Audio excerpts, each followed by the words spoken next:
Hello friends, तो जैसे कि हमने पिछले वीडियो में प्री फर्टिलाइजेशन इवेंट स्टार्ट किए थे, तो उसी का एक टॉपिक था एजेंट्स ऑफ पॉलिनेशन। तो आज हम इसी वीडियो में एजेंट्स ऑफ पॉलिनेशन के बारे में देखेंगे और बाद में फिर डबल फर्टिलाइजेशन के बारे में भी स्टडी करेंगे। पॉलिनेशन जो होता है ये दो तरह का हो सकता है, abiotic pollination and biotic pollination. Abiotic pollination जो रहता है ये भी दो तरीके से हो सकता है, विंड के थ्रू या फिर वाटर के थ्रू।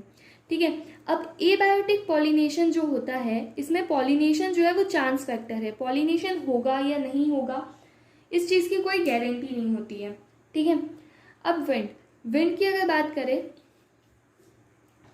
तो विंड के थ्रू जो पॉलिनेशन होता है अमंग एबायोटिक पॉलिनेशन, ठीक है, ये जो दो होते हैं विंड एंड वाटर, इसमें से ज़्यादा कॉमनली जो है विंड के द्वारा पॉलिनेशन होता है। इसमें जो पॉलन ग्रेन्स होते हैं विंड के थ्रू जो पॉलिनेशन होता है उस केस में जो पॉलन ग्रेन्स होते हैं, पॉलन ग्रेन्स कैसे होने चाहिए, लाइट होने चाहिए, नॉन स्टिकी होने चाहिए। लाइट होने चाहिए क्योंकि विंड के थ्रू ये जाएंगे ना, तो थोड़े लाइट वेट होने चाहिए और नॉन स्टिकी होने चाहिए। ठीक है, और ये जो प्लांट्स होते हैं जिनके अंदर विंड पॉलिनेशन शो होता है उनके जो स्टेमन होते हैं वो वेल एक्सपोज्ड होने चाहिए, और उनके जो स्टिग्मा होते हैं, ठीक है, वो प्लांट्स जिनके अंदर विंड पॉलिनेशन शो हो रहा है उन प्लांट्स के जो स्टिग्मा होते हैं वो कैसे होने चाहिए, लार्ज और फेदरी होने चाहिए। ठीक है, लार्ज और फेदरी क्यों होने चाहिए, ताकि जो एयर बॉर्न पॉलन ग्रेन्स हैं उनको इजीली ट्रैप कर सके। ठीक है, अब जो विंड पॉलिनेशन के द्वारा जिन प्लांट्स के अंदर पॉलिनेशन होता है उन प्लांट्स के अंदर हर ओवरी में एक सिंगल ओव्यूल होता है। ठीक है, और विंड पॉलिनेशन में जनरली क्या होता है कि बहुत सारे जो न्यूमरस फ्लावर्स होते हैं, बहुत सारे फ्लावर्स क्या होते हैं मिलकर एक इन्फ्लोरेसेंस बना लेते हैं। इसका एग्जाम्पल क्या है, कॉर्न कब। ठीक है, कॉर्न कब इसका एक एग्जाम्पल है, और जो टेसल्स वगैरह हमको दिखते हैं वो क्या है, वो कॉर्न कब के ही स्टिग्मा और स्टाइल है। ठीक है, और विंड पॉलिनेशन कॉमन होता है ग्रासेस के अंदर। अब आते हैं वाटर पॉलिनेशन में। वाटर पॉलिनेशन जो रहता है फ्लावरिंग प्लांट्स के अंदर बहुत रेयर है। ठीक है, लगभग 30 जेनरास में पाया जाता है ये, और उसमें भी मोस्टली किसमें, मोनोकोटिलेडॉन्स में पाया जाता है। लेकिन अगर हम वहीं लोअर प्लांट ग्रुप्स की बात करें जैसे कि एल्गी, ब्रायोफाइट्स और टेरिडोफाइट्स, तो उनमें जो है ये रेगुलर मोड होता है किसका, पॉलिनेशन का। ये कुछ एग्जाम्पल है जैसे वेलिसनेरिया एंड हाइड्रीला। वेलिसनेरिया और हाइड्रीला कहाँ पे पाए जाते हैं, फ्रेश वाटर में। और जूस्टेरा क्या है, ये मराइन सी ग्रास है। ठीक है, अब क्या सारे aquatic plants water pollination show करते होंगे, नहीं, सारे aquatic plants water pollination show नहीं करते। इसके कुछ एक्सेप्शंस है जैसे कि वाटर हाइलिंथ और वाटर लिली। ठीक है, तो वाटर हाइलिंथ और वाटर लिली जो रहते हैं ये वाटर पॉलिनेशन शो नहीं करते। ठीक है, अब वो जो प्लांट्स होते हैं जो कि वाटर पॉलिनेशन शो करते हैं उन प्लांट्स के पॉलन ग्रेन का कैरेक्टरिस्टिक फीचर क्या होता है कि वो लॉन्ग होते हैं, रिबन लाइक होते हैं, और बहुत से केसेस में जो पॉलन ग्रेन्स होते हैं वो कैसे होते हैं, म्यूसिलेजिनस कवरिंग के होते हैं, मतलब उनके ऊपर म्यूसिलेजिनस कवरिंग होती है। अब बायोटिक पॉलिनेशन में क्या होता है कि मेजॉरिटी ऑफ द प्लांट्स जो है वो बायोटिक पॉलिनेशन शो करते हैं। ठीक है, बायोटिक पॉलिनेशन किनके थ्रू होता है, एनिमल्स के थ्रू होता है। इसके एग्जाम्पल क्या देख लेते हैं, bees, butterflies, bat flies, beetles, wasp, ants, moth, birds के अंदर सनबर्ड्स एंड हमिंग बर्ड्स, ये कुछ एग्जाम्पल्स है पॉलिनेटर्स के। ठीक है, अब जो एनिमल्स होते हैं, एनिमल्स के अंदर इंसेक्ट्स जो होते हैं वो ज़्यादा कॉमन पॉलिनेटिंग एजेंट होते हैं, और इंसेक्ट्स में भी बीज जो रहती है ये क्या होती है, डोमिनेंट बायोटिक पॉलिनेटिंग एजेंट होती है। ठीक है, अब ज़रूरी नहीं है कि जो मतलब स्मॉल एनिमल्स होंगे या इंसेक्ट्स होंगे वही एज अ पॉलिनेटिंग एजेंट काम करेंगे, ऐसा ज़रूरी नहीं है। जो लार्ज एनिमल्स होते हैं, लार्ज एनिमल्स भी एज अ पॉलिनेटिंग एजेंट काम कर सकते हैं, जैसे कि प्राइमेट्स, अर्बोरियल, रेप्टाइल्स की कुछ एग्जाम्पल हो गए। ठीक है, तो वो जो फ्लावर्स होते हैं जो कि बायोटिक पॉलिनेशन के थ्रू पॉलिनेशन परफॉर्म करते हैं, वो फ्लावर्स क्या होते हैं, एक पर्टिकुलर स्पीसीज ऑफ एनिमल के लिए अडेप्टेड होते हैं। ठीक है, और उन फ्लावर्स के कैरेक्टरिस्टिक फीचर्स क्या होते हैं कि वो लार्ज होते हैं, कलरफुल होते हैं, फ्रेग्रेंट होते हैं, रिच होते हैं नेक्टर में। तो ये सारी चीज़ें क्यों होती है, क्यों वो लार्ज, कलरफुल, फ्रेग्रेंट और रिच होते हैं नेक्टर में, टू अट्रैक्ट द एनिमल। ठीक है, और अगर वो स्मॉल होंगे तो वो क्लस्टर के फॉर्म में होंगे। अब जो फ्लावर्स होते हैं जो कि फ्लाइज या बीटल्स के थ्रू पॉलिनेट होते हैं, वो फ्लावर्स क्या करते हैं, फाउल ऑर्डर सिक्रीट करते हैं, क्यों, to attract this flies and beetles. अब ये जो नेक्टर और पॉलन ग्रेन है ये क्या होते हैं, फ्लोरल रिवॉर्ड्स होते हैं। ठीक है, जो प्लांट्स होते हैं वो क्या करते हैं, in order to attract the animal, वो क्या करते हैं, वो फ्लोरल रिवॉर्ड देते हैं एनिमल्स को in the form of nectar and the pollen grain.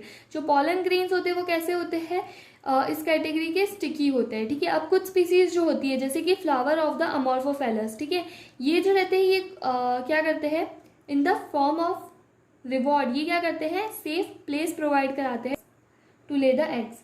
फिर आते हैं आउटब्रीडिंग डिवाइसेस पे। आउटब्रीडिंग डिवाइसेस में क्या होता है कि majority of the flowering plants जो रहते हैं वो कैसे होते हैं, उनके पास क्या होते हैं, हर्माफ्रोडाइट फ्लावर्स होते हैं। मतलब क्या कि ऐसे फ्लावर्स होते हैं जिनके अंदर फीमेल और मेल रिप्रोडक्टिव स्ट्रक्चर दोनों प्रेजेंट होते हैं, ठीक है। तो जो पॉलन ग्रेन्स होते हैं तो ऐसे फ्लावर्स के अंदर क्या होगा कि जो पॉलन ग्रेन होंगे वो सेम फ्लावर के स्टिग्मा पे जाकर लैंड कर जाएंगे, तो सेल्फ पॉलिनेशन हो जाएगा, है ना। मतलब सेल्फ पॉलिनेशन होने के चांसेस ज़्यादा रहेंगे। और अगर कंटिन्यूसली सेल्फ पॉलिनेशन होता है तो इसके कारण क्या हो सकता है, इनब्रीडिंग डिप्रेशन हो सकता है, ठीक है। तो जो प्लांट्स होते हैं वो इसी इनब्रीडिंग डिप्रेशन को प्रिवेंट करने के लिए 4 तरीके यूज़ करते हैं, ठीक है। पहला वे क्या है, pollen release and the stigma receptivity are not synchronize, ठीक है। पहली चीज़ तो ये होती है कि जो पॉलन रिलीज और स्टिग्मा रिसेप्टिविटी होती है वो सिंक्रोनाइज नहीं होती। मतलब क्या कि जो पॉलन, या तो क्या होगा कि जो पॉलन है वो स्टिग्मा के रिसेप्टिव होने से पहले ही रिलीज हो जाएगा, या फिर जो स्टिग्मा है वो पॉलन के रिलीज होने से पहले ही रिसेप्टिव हो जाएगी।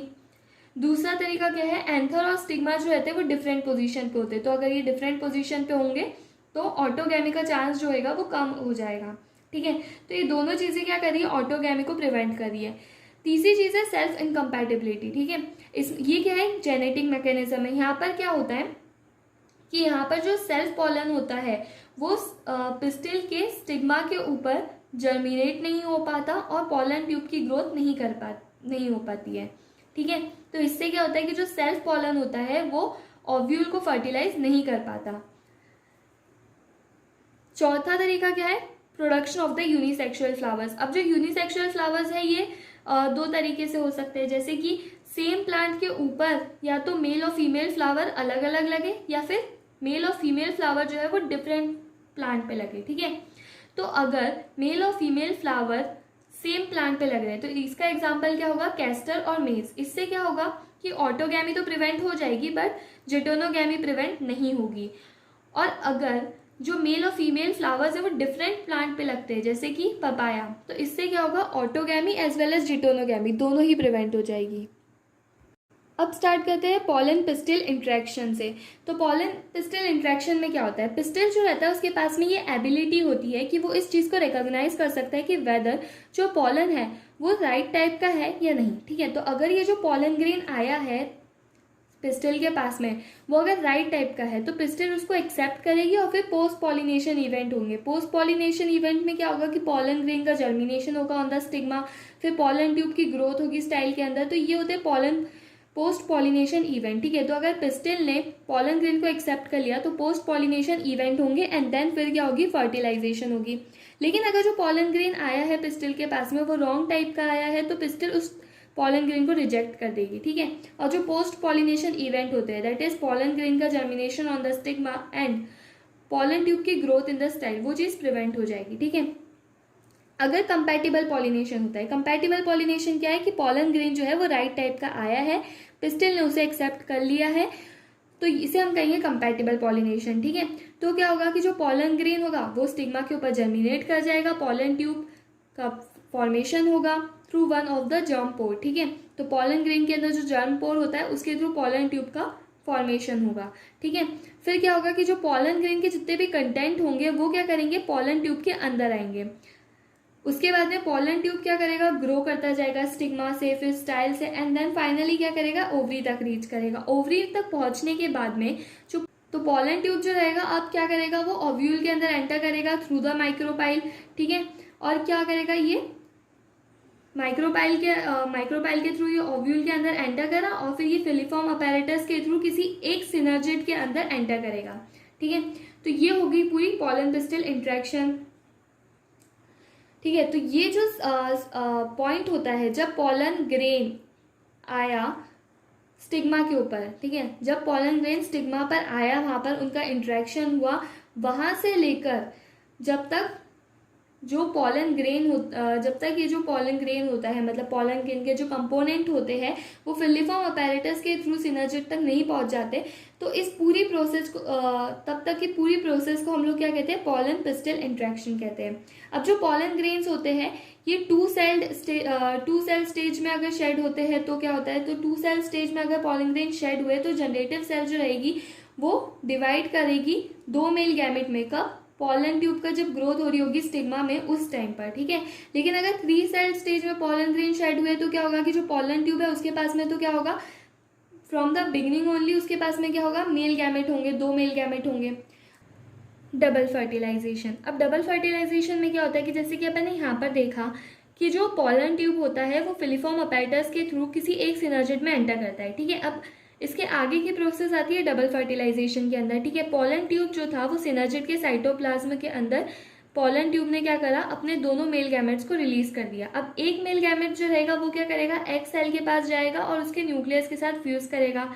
इस प्रोसेस को हम कहते हैं सिनगैमी। इससे क्या होगा कि जब एक मेल गैमेट एग सेल के न्यूक्लियस के साथ में फ्यूज करेगा तो जाइगोट का फॉर्मेशन होगा जो कि एक डिप्लॉइड सेल होगी 2n की, ठीक है। फिर जाइगोट फर्दर डेवलप करेगा एम्ब्रियो के अंदर। वही जो दूसरा मेल गैमेट होगा वो क्या करेगा, पोलर न्यूक्लियाई की तरफ जाएगा और उनके साथ फ्यूज करेगा। अब यहाँ पर क्या हो रहा है कि 2 पोलर न्यूक्लियाई प्लस एक मेल गैमेट, ठीक है, 2 पोलर न्यूक्लियाई प्लस एक मेल गैमेट आपस में फ्यूज कर रहे हैं तो क्या हो गया, ट्रिपल फ्यूजन हो गया, ठीक है। तो इससे जो हमारा अब प्राइमरी एंडोस्पर्म न्यूक्लियस बनेगा वो कैसा होगा, ट्रिप्लॉइड होगा, ठीक है। और जो इस प्राइमरी एंडोस्पर्म न्यूक्लियस के बनने के कारण जो हमारी सेंट्रल सेल है वो क्या बन जाएगी, अब प्राइमरी एंडोस्पर्म सेल बन जाएगी और वो फर्दर डेवलप करेगी किसमें, एंडोस्पर्म में। अब जो डबल फर्टिलाइजेशन होता है ये एक यूनिक इवेंट होता है फ्लावरिंग प्लांट का, ठीक है। अब एम्ब्रियो सेक में क्या हो रहा है, 2 तरीके का फ्यूजन हो रहा है। डबल फर्टिलाइजेशन है क्या, एम्ब्रियो सेक में 2 तरीके का फ्यूजन हो रहा है, 2 टाइप का फ्यूजन हो रहा है, एक सिनगैमी हो रही है, एक ट्रिपल फ्यूजन हो रहा है, ठीक है। तो ये 2 तरीके का फ्यूजन हो रहा है और इसी चीज़ को हम कहते हैं डबल फर्टिलाइजेशन। अब क्या क्या होगा इस एम्ब्रियो सेक में, क्या होगा, ठीक है। तो जो सिनर्जिड्स होगी दोनों सिनर्जिड्स डीजेनरेट कर जाएगी। जो हमारी एग सेल थी अब वो जाइगोट बन चुकी है। ये जो हमारी पोलर न्यूक्लियाई थी ये दूसरे मेल गैमेट के साथ में फ्यूज करके प्राइमरी एंडोस्पर्म न्यूक्लियस बन जाएगी, ठीक है, ट्रिप्लॉइड। और इसके कारण जो हमारी सेंट्रल सेल है वो क्या हो जाएगी, प्राइमरी एंडोस्पर्म सेल में कन्वर्ट हो जाएगी। और ये जो एंटीपोडल सेल्स है ये एंटीपोडल सेल्स क्या हो जाएगी, डीजेनरेट हो जाएगी। Thank you.